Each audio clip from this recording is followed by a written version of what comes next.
Happy lunch hour, guys.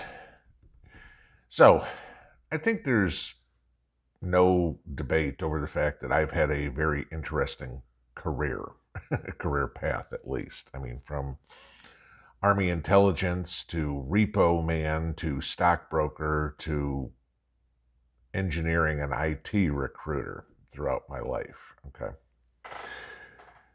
The interesting part about it is none of the skills that I learned doing any of those jobs are remotely useful to save my life. None. Not at all. Okay. Sure, I learned some things in the Army about survival and things like that. Okay. I mean, I'm not going to diss that. But if it wasn't for trading my work for currency, the skills I learned in the workplace, the skills I made a living with for my entire career, are absolutely useless. A lot of you may be able to say the same thing, okay? Sure, there are some professions that, are very useful. In my opinion, the most useful person on the face of the earth is a farmer. Okay? Why? Here's a person who knows how to feed themselves, but think about the things that the farmer has to learn. The farmer has to know botany, okay, knowledge of plants and things like that. They have to know soil management. They have to know meteorology. They have to have a mechanical aptitude because, trust me, farmers aren't sending their tractors to the local repair shop to fix them. They're doing it themselves. They have to know the business aspect of it. They have to know economics, the whole nine yards. If there's a well-rounded person who is more likely to survive, in my opinion, than anybody else in a worldwide collapse, it's a farmer. Okay? So what does that mean? That means farmers are the biggest threat to the Great Reset. So what is the ultimate objective now? To get rid of farmers. Yeah. Okay. John Deere is coming up with a AI tractor. Okay. And the whole reason for it is to give farmers more time. All right. That the tractor can go out and plow the fields, plant the seeds, do whatever without the farmer being in the cab of the tractor. And that sounds great. Don't get me wrong. Okay. The problem is what you've now taken is a person who's using this computer to grow food to one who's using this computer. Okay. So now instead of having Joe Farmer out there with his John Deere cap on and his bib overalls, you have some guy with a polo shirt and a pair of cargo pants playing around on a computer. Okay. Why are they trying to do this? I want you to watch something real quick.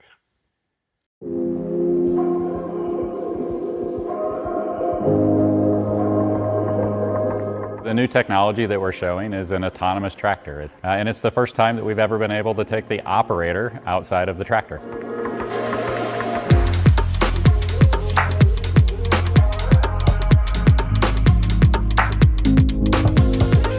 The number one issue when I go visit farmers today is labor and finding the people to do the work. So let's break down what this marketing professional just told us. Somebody who obviously works for John Deere. She starts out saying that the biggest problem that farmers have is labor. Okay? What do we have right now? We have a problem in the United States where people can't go to work, okay? Because everything that happened in the last couple of years, et cetera, et cetera. So this is the great idea of hey, let's bring a whole bunch of people in across from El Salvador, Honduras, Haiti, Mexico, wherever, Venezuela. Nancy Pelosi came out and said just the other day, right? Why are you sending all these people up to Martha's Vineyard? You need them down in Florida to pick the crops. Those were Nancy's words, right? Isn't that the whole reason that the Biden administration is telling us that we need to allow all these illegals in because we need somebody to pick the crops? Because people that aren't born in the United States, that's all they're good for, right? I guess if you're a Democrat. Because it's a seasonal job and more people are moving from rural areas to urban areas. Right. So the next part of it that she says is straight out of the World Economic Forum playbook, right? Okay. And if you don't think John Deere, farmer tractor John Deere, is part of this World Economic Forum bullshit, think again. More people are moving out of the rural areas and into the urban areas. That's straight out of her mouth, okay? That's exactly what Bill Gates, Klaus Schwab, King Charles, Jeff Bezos, everybody wants. Huddle us all into the cities, move them out of the rural areas. Fortunately, it doesn't seem to be working too well, right? Because every time I look at any sort of migration numbers in the United States, people are leaving the cities like crazy and moving to the rural areas. Okay, so that kind of blows up that part of what she's saying. And so there just aren't the people that we need in rural areas to grow the food that we all want to eat. And so I don't think this is about taking away jobs. I think this is about filling a gap that's huge, and every day is getting worse. It's always been an issue, but over the last 24 months, it's become an even bigger issue to get people that are skilled enough to do the work to be there to execute it. So this isn't about replacing people, it's about filling a void that's there today. Finally, she says this isn't about replacing people, this is about filling a void, right?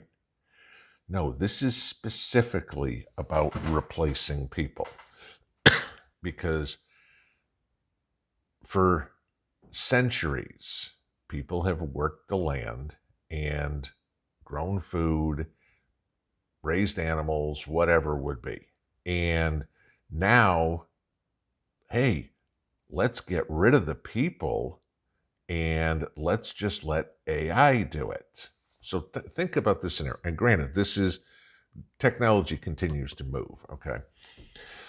Get better and better and better. But let's think about this going forward. Now you have a farm that has the farmer, the boss, okay, the one in charge of everything, and a bunch of farm hands. And whether they're helping watering, planting, picking, doing whatever, harvest, the whole 9 yards, sorting, cleaning. There's a lot of work on a farm. All right, there's a lot of work in a garden. Now multiply that 1,000-fold and think about doing it on a large scale. Plus, you talk about the costs that have to be incurred, okay? And just to give you an idea, the tractor that's sitting behind her is about $800,000. Just saying, okay?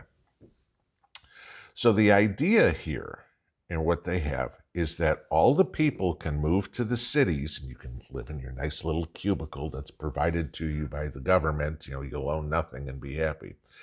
And there will be one or two guys out on, I don't know, Bill Gates's huge amount of acreage with a computer going tap, tap, tap, and the tractor will drive itself back and forth and plow the field. And then the next tractor will drive itself back and forth and will plant the crops and everything, right? And this is and I'll link this whole video, but you can see where the farmer's like, oh, this will save me time. Sure, it will, okay? But let me ask you this, okay? All of those other skills that the farmer has, who's going to fix the tractor when it breaks? Yeah, there's nobody out there to do it because you've got the guy in his polo shirt, with his 400-pound belly who's playing video games on one screen while he's watching the tractor on the other. Who's going to go out and oh, I don't know, lay the irrigation pipe? Who's going to fix the pump when it doesn't work? Who's going to harvest the eggs from the chickens? Who's going to feed the cattle? Whatever. Automation is great, no doubt, okay? All of us deal with some sort of automation in our life, and it does make our lives easier, all right? I mean, you go back all the way to Henry Ford and the assembly line, all right? The assembly line would never work if the car couldn't go down on an automated scale.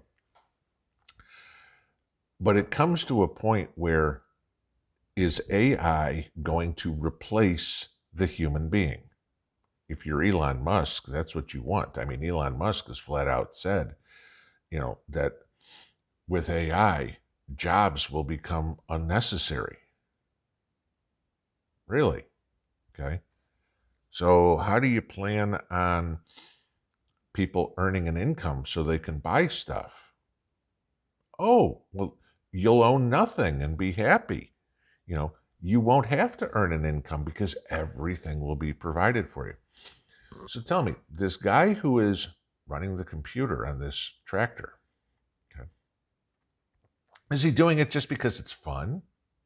No, it's his government mandated job. Let's move everybody out of the country. You've all seen that map. I've shown it to you guys a few times where this is where the people are allowed to live. This is where the people are not allowed to live. Okay.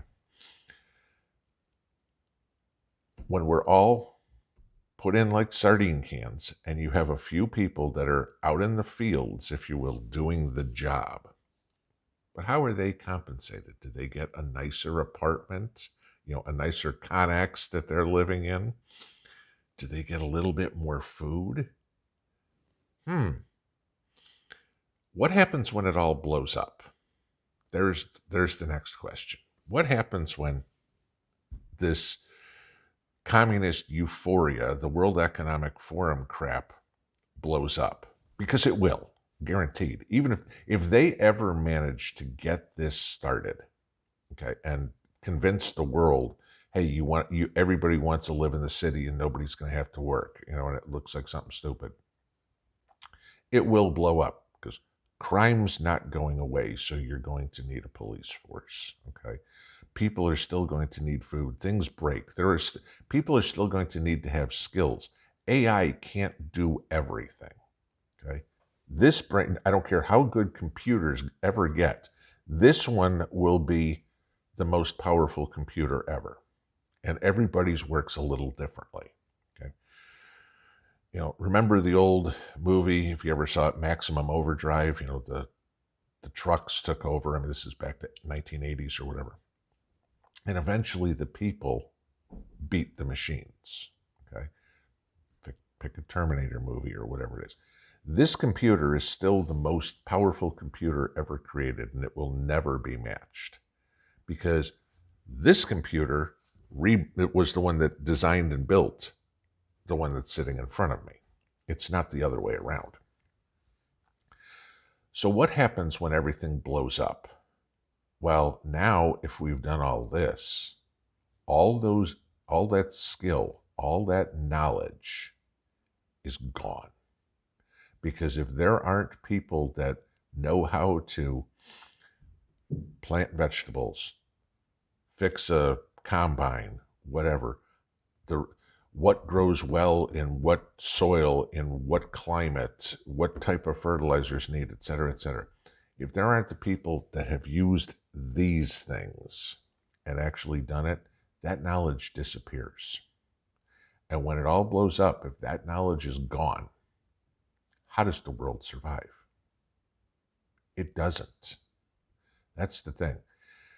Just like anything else, AI is a supplement to the human being. Why every one of these globalist companies, World Economic Forum buffoons want to eliminate the human being, I have no idea. It makes no sense to me. Are we eventually, is the human race going to disappear and the world is just going to be run by the machines? Hell, they've made movies like that, right? But What's the point? To make life easier, sure, I'm all for that, for technology. If it wasn't for technology, I'm not talking to you right now. Okay. Go back 30 years, 40 years, we didn't do this. We couldn't. Okay. There was no way to do it. Technology has advanced. But technology cannot be used to replace the human being, and it cannot be used to replace the human mind. All the skills I have that I have learned to survive myself, I have learned outside of working hours, how to build things, how to grow things, etc., etc. Gathering skills is still going to be extremely important. As much as the world will tell you it's not, oh, don't worry about it, we have computers that can do that. What happens when the computers aren't there or the computers break? And you're going, but I'm hungry. Well, the computer's down, so you can't eat. Those of us who have the skills to do it can still figure out how to do it. Those who decide technology is the answer to everything will be the ones that starve. Pinball out.